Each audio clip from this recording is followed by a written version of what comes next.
you. So, as I said, let me do this. These synaptic proteins usually, well, there's been like at least 5 years that they're supposed to be relevant, or they're, you have human genetics studies getting new SNVs. She was studying psychiatric disorders, and it's always the case that you're getting at the end an analysis of some data sets. You will have, and this is, if you want to, and from all these data sets, usually you have some proteomics data set analyzing postsynaptic density or some very few protein complexes. And somehow there's always saying that they are relevant and they're enriched on psychiatric disorders, in particular in schizophrenia. There are also some in autism. So the basic idea with the manuscript, and the main thing that I want for you to at least to take home message from this is like, what are these synaptic proteins? What are these PSD proteins that everybody's analyzing from human genetics, and at least if they're informing us about the biology. So obviously what you have is lots of data sets like FMR1, target genes, constraint genes, and this proteomics data set, mostly the whole PSD and ARC complexes. These have been talked a lot.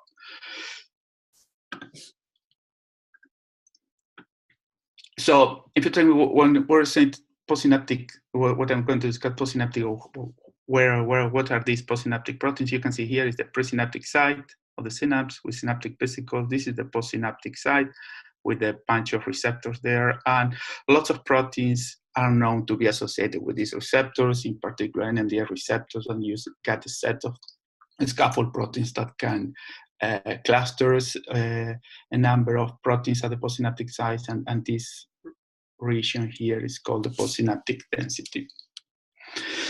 So what is the other thing is how we study these molecules, these large collections of proteins there, and it's known that proteins that are, what is compelling to study this in terms of protein complexes, because it's known that proteins that interact among them are usually connected in pathways, disease, or similar phenotypes. And this is the all kind of theory that they're guilty by association. If you have a protein that are being involved in a particular disorder, or pathways, or phenotype, proteins that are binding or interacting with that one, usually they have been shown that are also connected to the same pathway or phenotype or disorder. And this is mostly a lot of work having done in that by network biology studying cancer. In neuroscience, it's not so common, but that's what we were trying to do here. But basically, what we don't have here is a roadmap. If we want to do this type of analysis, we don't know these sets of interactions. Even if after all these years, we have very, very few data sets. As I say, you have the whole PSD data set, the ARC protein interactions, and PSD95 protein interactions, and there are very scattered interactions, but there's no systematic analysis of all these protein interactions at the postsynaptic sites. Even less how these interactions are being modulated, but I will come to that at the end of the talk. So these are some views of the postsynaptic density, and the cartoon here, and here is the EM picture with the presynaptic site vesicles. This electrodense region is the postsynaptic density. And well, this is a large collection of different sorts of molecules. Basically, you have many scaffold molecules. But I will go to get a kind of cartoonish idea of how is this distributed. And we've seen it like you might consider like 3 layers of scaffold proteins that are clustering all these sorts of molecules at the PSD. A first layer here, which are called the MAGUCs, that you will know, like the DLG family, DLG 1 to 4, PSD 93, 95, sub 102, sub 97, that are connected to the glutamate receptors here, in particular NMDA receptors. Then you have a second layer, which are the DIRGAPs, like DIRGAP 1 to 4, that are connected to the MAGUCs, but not to the receptors. And a third layer that you will well know, the Shanks family of proteins, the Shank 1 to 3, that are connected to the DIRGAPs, but not to the upper layer. So we have these 3 types of scaffold molecules that are associated one to another, and then to a variety of of other postsynaptic density proteins. And if you analyze the whole data set by proteomics, so you can biochemically isolate the whole PSD, you will get a collection of between 1,500 to 2,000 proteins. And this is one particular data set that has been analyzed. Is you have this large list of proteins, okay, you have an enrichment or not in this from human genetic studies. So one thing what we're going to do is we're trying to get sort of protein interaction from there. But there's one particular thing I want to clarify, that this from literature, and also there's usually this call of protein interactions and scaffold protein. In general, when you analyze by mass spectrometry, you get a target, for example, target A or B, you get a bunch of interactions. You might have like 100 interactions. And usually what people describe is, oh, you have 100 interactions, you have this protein is a scaffold. But you have these different scenarios. So in one case, you have one molecule like this, like A, associated to lots of other molecules. And that might be a scaffold proteins. And what you get is, for mass spectrometry, is, okay, A binds all these molecules. And then you have B that binds individually lots of molecules. When you analyze one mass spec, you get the same result. You have, for example, like 100 interactions for each one of them. But these are different scenarios. In one case, you have a scaffold protein that binds, you could say, to different sorts of molecules, but they clustering together. And then in the other case, you have a collection of binary interactions. And this is very common for kinases. In a kinase, it might have hundreds of substrates, and you can get the interaction for all of them. This is not a scaffold. It's just a collection of binary interactions. So what we are defining with this set of scaffolds at the PSD is this scenario A, which is our proteins with they have a collection of protein domains. Protein domains can be seen by units of biological function. We like to define lots of time a protein, what it does by the sort of protein domain that it has. In the most simple scenario, if you have a kinase, it has a kinase domain. It's a kinase because it has a kinase domain. So this scaffold protein has lots of protein domains that the main function is just to interact with other proteins. So and this is a characteristic of this scaffold in the 3 layers, that they are multi-domain proteins. And this is sort of what it gives you for network analysis, a kind of directionality of the networks, because you can see the scaffold here is, well, it will collect a sort of protein and localize in a particular place and time, and in the other sort you will be, for example, a kinase, that it will be interacting with all sorts of protein, but in a different way. So basically, very briefly, what we did, one of the main assays of the manuscript is, okay, we wanted to first analyze from the PSD. We analyzed these 3 layers of the scaffold protein. So we immunoprecipitated one member of each, for each family member of scaffold. For example, for MAGAX, we immunoprecipitated DLG4, PSD95. For DIRGAP, DIRGAP1, and from SHANK3. We did immunopurification from postsynaptic density fractions, and also what we the postsynaptic, what we consider non-postsynaptic density. This is a very loose term, but you can isolate the PSD, and you can have a fraction that is not PSD, that is mostly comprised by what you can call dendritic fractions. So we were analyzing, well, what we were binding there. We immunoisolated each one of them. We did initial digestion, and we went to mass spectrometry and identified the proteins. The main problem here is always antibody validation for this. Each one of these set of interactomes were against protein from mouse knockouts, which it's what it should be done each time for this thing for interactomes analysis. And we did mainly a developmental profile. So usually when all these data sets and everything what you're analyzing, it's in adult brains, mostly mouse brain.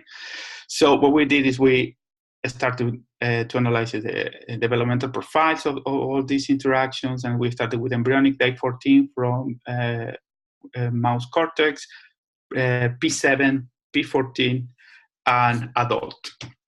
And this is kind of cartoonish what we got, we analyzed in this case 12 interactomes, and we defined more than 1,000 protein interactions. Obviously, there would, I'm not, and we didn't discuss the particularities of each one because there are lots of quantitative and qualitative changes in this. I'm going,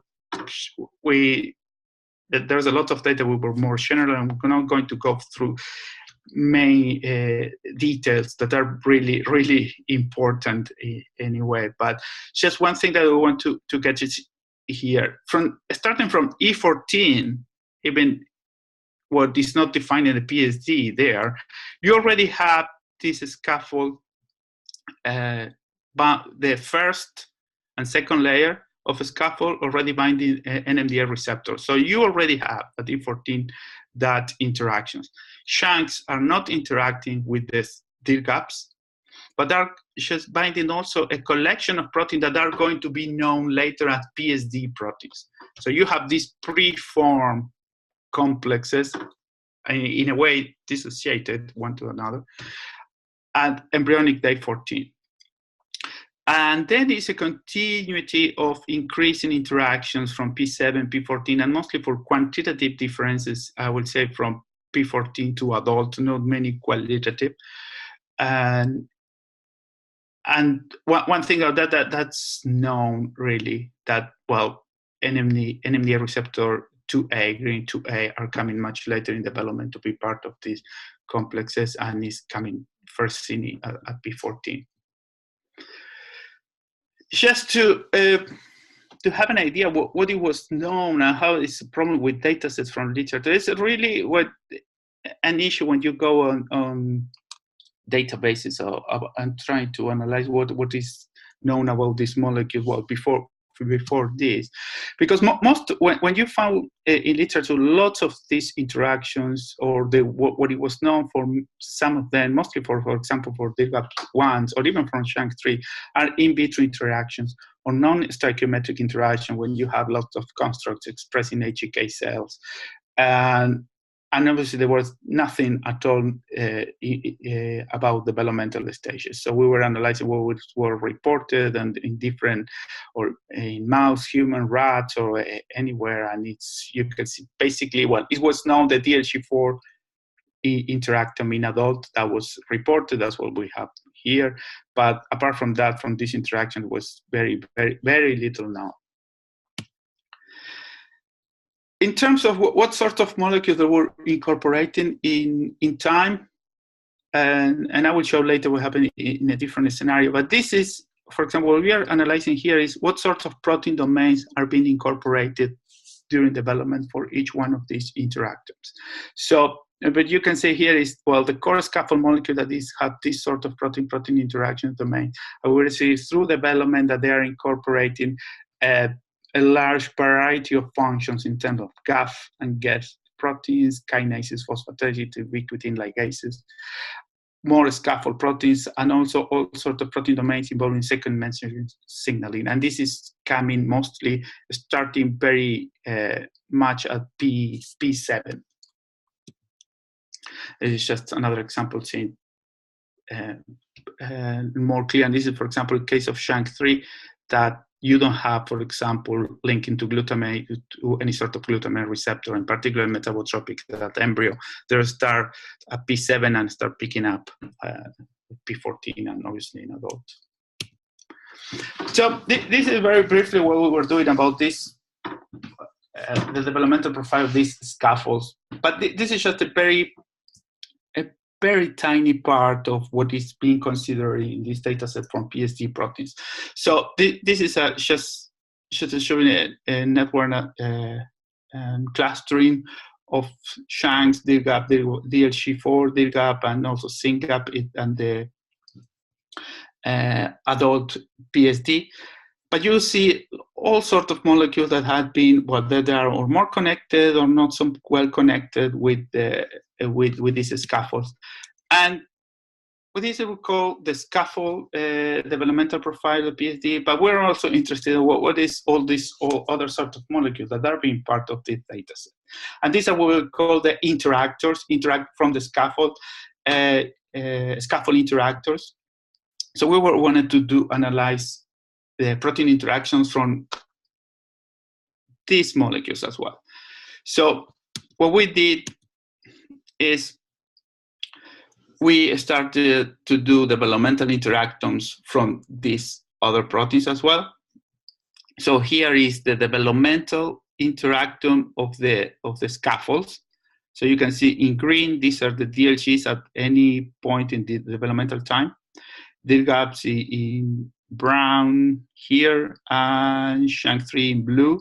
These are the interactomes at each developmental time. What you can see is, well, you have all this network here. What we wanted to do is just to isolate protein. Ideally, what we will do is you will have a very large number of interactomes. And if possible, you would like to isolate all of them. We almost spent like 3 years doing this, so it's not really doable doing it in a mouse model. So what we did is we tried to probe the network at different regions of the network. So what you would see, for example, all these orange dots here are molecules that we were we choose to pull down. And we pull it down with characteristics because of different characteristics of the network. One is number of connections. Other ones is where the functions we were pulling down, for example, kinases, RAS-gap molecules, adapter RNA binding proteins, channels, channel-associated proteins. And they were associated with PSD proteins at different time points as well. So we did the developmental profile of these molecules as well. So with this, we go like 45 protein interactions and more than 4,000 in vivo protein-protein interactions. And these are, well, there's a sort of analysis that we were doing. We'll get some brief highlights. So one thing is that, and we were always constantly asked, and this is something we were asked even many times, is, and also because people is usually working lots of with mRNA levels, is what is the correlation of mRNA level expression in brain, in this case in cortex, with all these protein-protein interactions. And usually, well, what you would think when in terms of correlation, what it's done is correlation not within the tissue, but correlation within different tissues. So what I mean is that you compare those interactions with expression levels in liver, heart, and brain. But what we did is that we compare proteins expressed at the brain to a similar level to the interactions if the interactors were more correlated. So what you can see, well, I don't know if you can see it, but this is just an example of a number of interactomes, and they are highly correlated. They are all around this region when we did the simulations to the proteins expressed to a similar level in the brain. So the interactomes are, we were quite surprised because with this result, we were not expecting to see at least a statistical significant difference. But the protein interactions are more correlated than proteins expressed into a similar level in the brain. The other thing that's something that is important also from data sets and to analyze, because lots of time what you are getting, even in human genetics studies, is that you have enrichment in all these sets of data sets is because basically you're analyzing the same data set. For example, what is known as PSD proteins, if you have from lots and lots of them are FMR1 targets, and lots of them, even the majority of them, are also constrained proteins. So when you are doing all these different analyses, you are basically analyzing very, very similar data sets with different names. So with this data set, with all this interaction that we have, we analyze how similar were they one to another. But you can see, you cannot see it, but the point here is 20% to here in red, 100%. So as a general, you will say that each interaction one to another at any time point or any region is no more than 30% as a general. Oh, something I didn't say in terms of region. We always say PSD, this is important. Scaffold proteins from the 3 layers are mostly associated at the PSD and the PSD fraction. If you analyze what is the dendritic fraction, you don't have more than a 10% of the total that you isolated from the PSD. When you have the interactors from this scaffold, they're localized at other regions as well. So what we did as well for all of them, we analyzed how their patterns of protein-protein interaction, the interaction in the dendritic regions as well. So these are what we call for simplicity non-PSD. So for each one of them, we have PSD and non-PSD. And these are here in those clusters as well. And if you have a cluster here, which is the core PSD, the scaffold, and proteins that are highly associated mostly in adult brain with this scaffold. And also you have some kind of clustering of molecules that are associated in the embryonic brain. And also these molecules are also seen in dendritic fractions. These molecules that are mostly dendritic or in what is called non-PSD or embryonic brain, they have sorts of all different kind of protein domains. Lots of them are associated, for example, with mRNA, DNA binding and functions. And if you can see it, they have a decrease here when you analyze these domains in adult brain and an increase in proteins associated with the scaffold with second messenger activity and protein-protein interaction as well. So these are very, very different sort of interactions. And I don't know if this is clear, but I want to emphasize again, all of these molecules at some are being studied as PSD molecules. So for what you are seeing here is that at different time points, they're associated with a multitude of other proteins with lots of other functions. So it wouldn't be it's not so, if you would say, well, it's not so right to call them as a proper PSD molecule. But so most importantly, we'll see what can this interactome tell us about complex brain disorder. So at first, what we were studying was basically schizophrenia, because we have better human genetics data from schizophrenia. There were interest to discuss other complex brain disorders. So, it's tricky to compare one to another because, well, the genetic architecture, it's very different from one to another, and to draw conclusions from the interactomes and comparing the different disorders might not be so valid.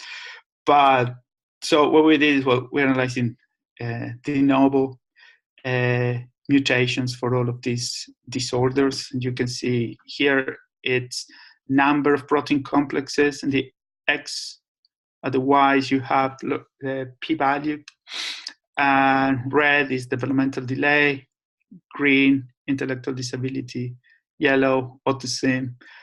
Here in cyan is schizophrenia with these very few protein complexes that are significant. And then we have as control unaffected siblings from trio cohort and congenital heart disease as well. So obviously, you have a pretty good p-values and enrichments as well. We see in the next slide for developmental delay, intellectual disability, also for autism, and not so much for schizophrenia. But that's something that's been expected. As I was saying, that how valid is to compare one to another, which it wasn't primarily our intention comparing one to another, more than just to get a general view of these protein interactions on complex brain disorders.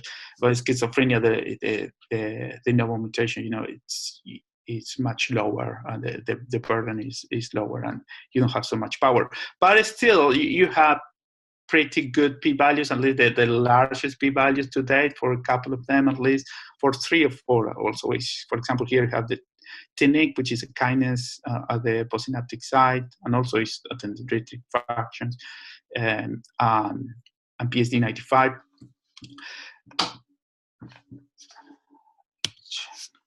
These are couple of analyses as well. Checking here at the left, it's comparing all the data sets through development, and at the right, it's comparing the data sets from interactomes, the same interactome at the, well, not the same interactome, but the same target at this PSD and at the dendritic fractions.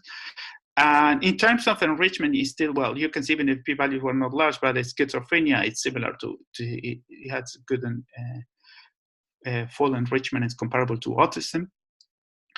And intellectual disability was a bit larger developmental delay. But you can see is here, you're going to see it.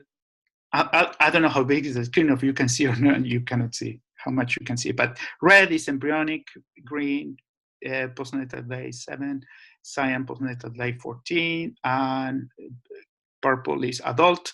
You can see that all these stages are really, you have similar full enrichment and in autism and schizophrenia, or any of the disorders.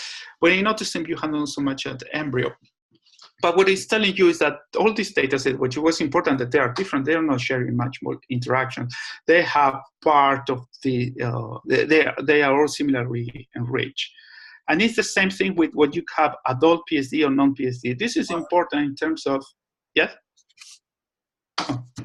Marcelo, one question. Yeah. How would you expect would the result look if you, for example, would just pick random synaptic proteins compared to the specific PSD dataset?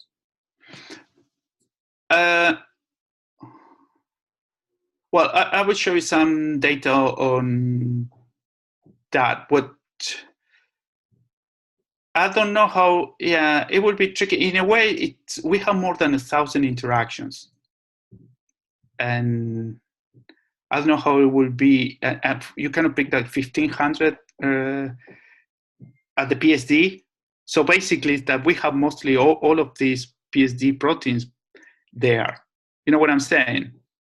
Yes, I'm saying. That how it's random in terms of we almost have all of them. I see. There, thank you. What we are saying is just putting dots in terms of which one is interacting with which other. And if you pick one, well, that would be part of one or another interactome. Sure. Thank you. But I would get you, yeah, later maybe there's another slide I can give you an idea of what are these molecules. This is very general. You can go for each one in particular, but there is a higher clustering on this, higher order clustering.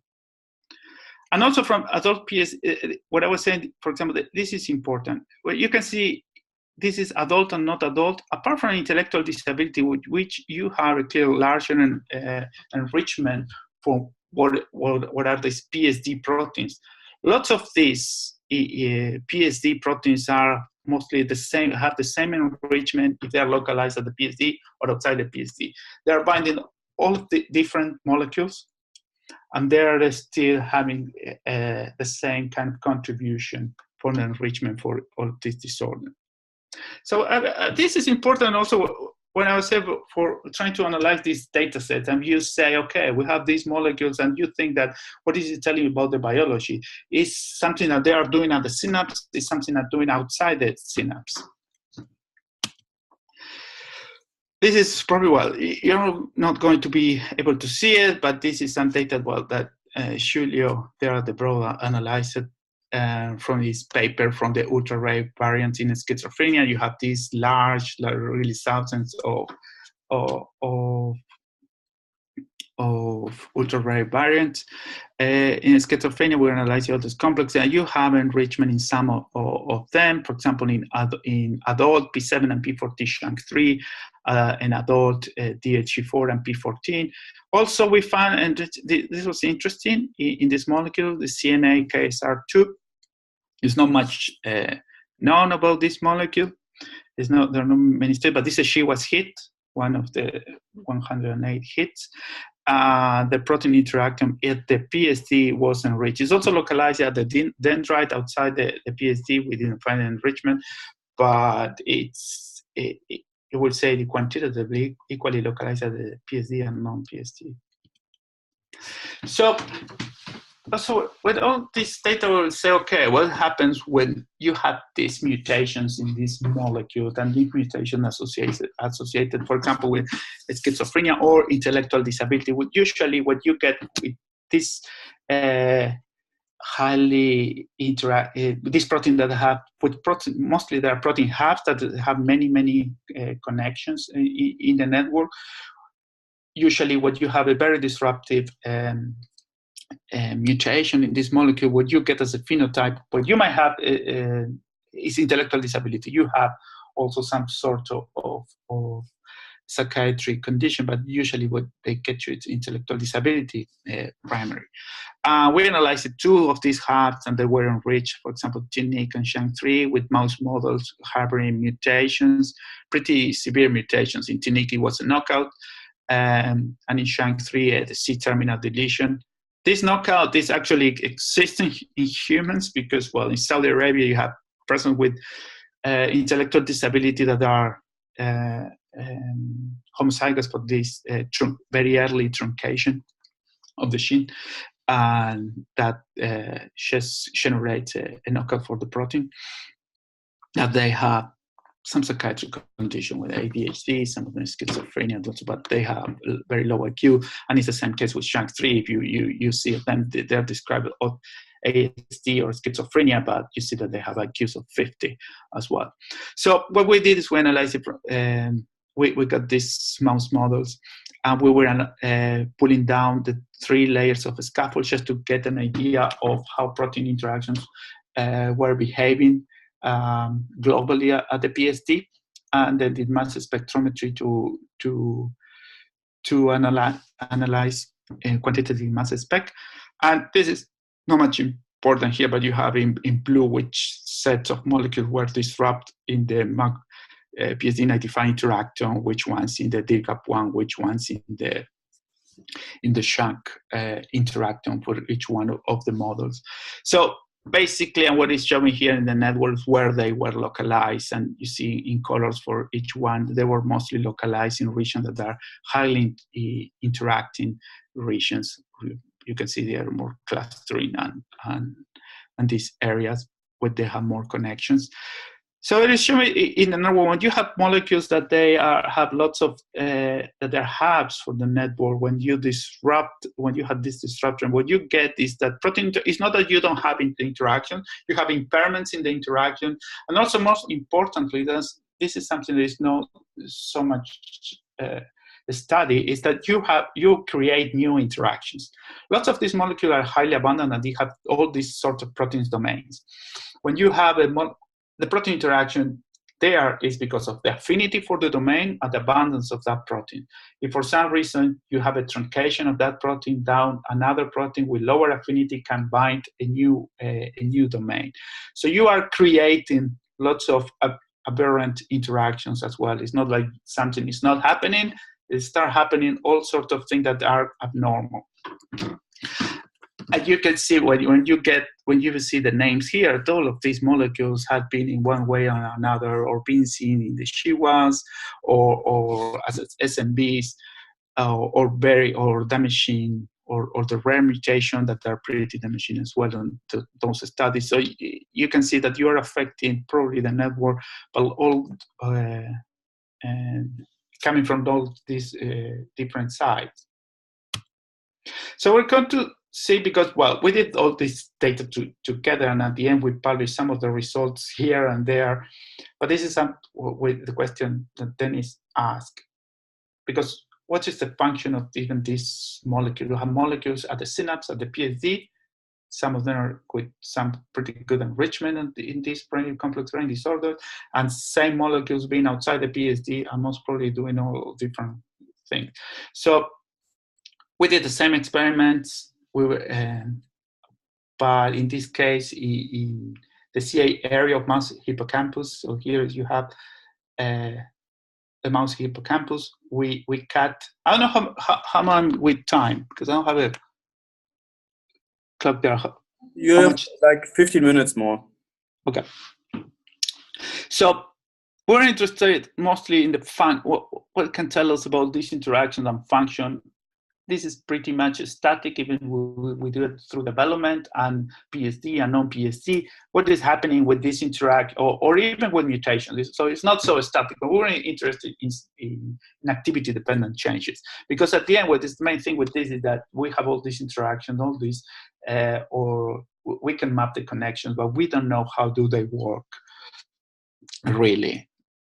So we got a pretty nice system here with a collaborator Tom model from UCLA.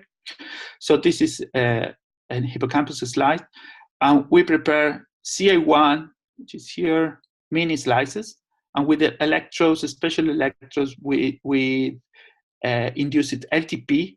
We induce it LTP just here in the mini CA1, and then did analyzes protein phosphorylation and protein-protein interaction here. And this is important because the way that we worked before is we were working with the whole slide. And for doing this set of proteomics analysis, we were diluting the signal so much that it was very, very hard to see a difference. For example, you were getting electrons here in this pathway, and the only synapses that are being activated are here.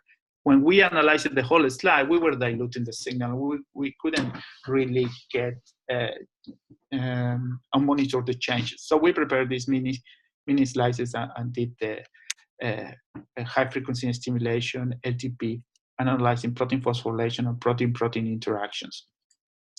And we got a sort of phosphorylation changes that you might have with all this analysis. Like we have thousands of sites, and in similar way, here in green, things that were up-regulated, things that were down-regulated equally, lots of different families, but with defining which kinases were activated or deactivated at the synapse. This is just for you to have an idea. You have more than 80 kinases at the PSD, from all the variety of the mouse or even the human kinome, which they have the capability of phosphorylate any sequence. You have all the families represented there. Some of them were highly more represented than others, and we were mapping which ones were active, which ones were down.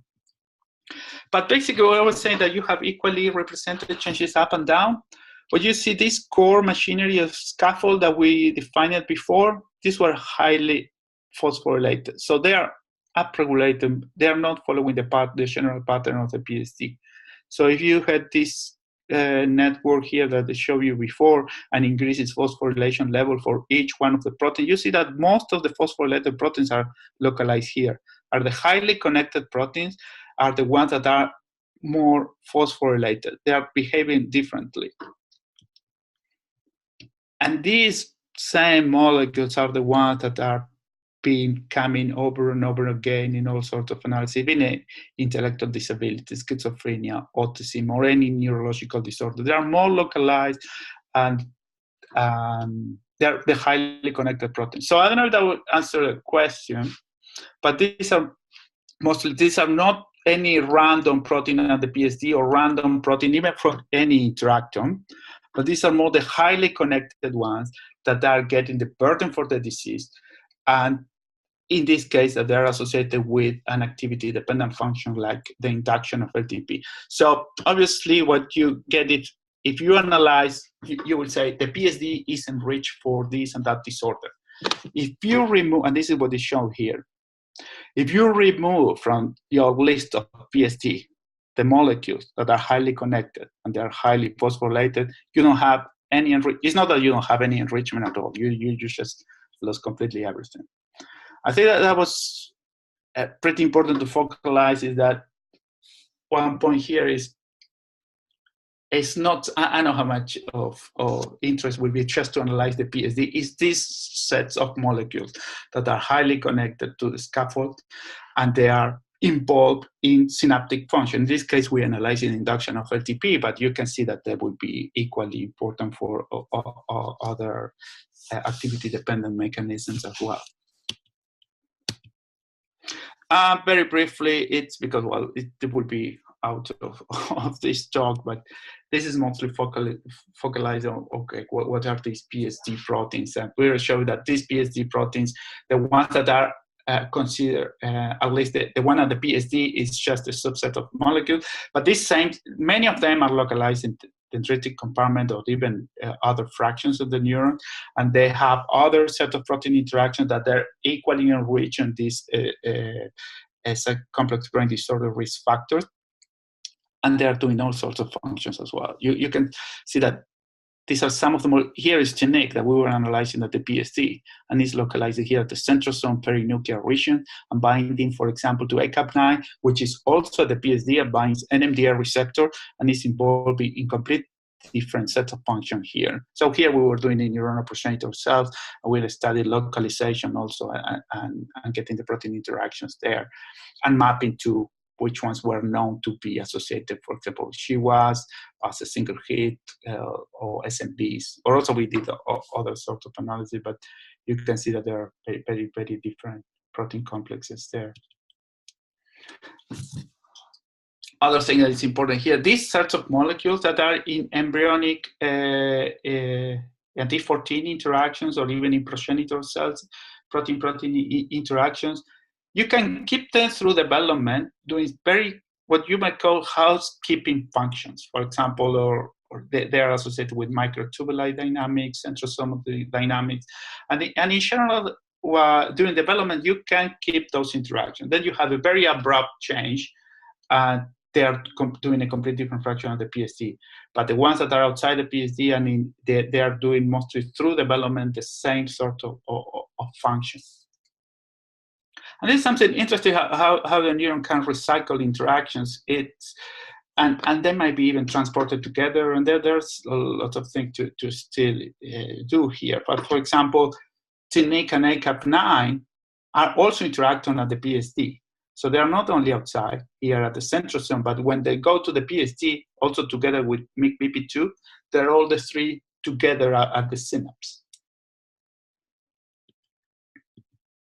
So some conclusion is what I was saying through the talk, that this risk, the PSD risk for psychiatric disease, is not just the whole PSD.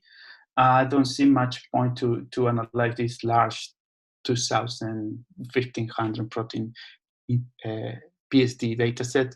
It's just a discrete number of protein complexes, the core scaffold machinery of the PSD. These are the ones that are relevant to activity-dependent processes. And the main thing and this is, at least, well, you can map it to particular complexes that will have more or less enriched. I don't think that that's going to be of much use. For example, there has been a lot of analysis of, for example, the ARC complex. And this is basically because that was one of the few available only. So that's what you have and you analyze it. But what is showing you, for example, the ARC complex is interact with some of these core scaffold molecules, the scaffold machinery. For example, ARC interacts with PSD95. So when you have ARC binds PSD95, when you have all of these, you don't have binary interactions. This PSD95 is going to come with some other molecules. So this is what you are studying. So you put down PSD95, you have similar molecules. Then you do enrichment, and you have protein complexes of different sizes. The ARC complex is very small. So you have 3 or 4 targets there, your p-values are high. But you are studying the same molecules. All of these molecules you are studying all the same molecules that are very much clustered with these 3 layers of a scaffold. So really what we need to know is, if we want to address some biology there, is how this signaling machinery works really.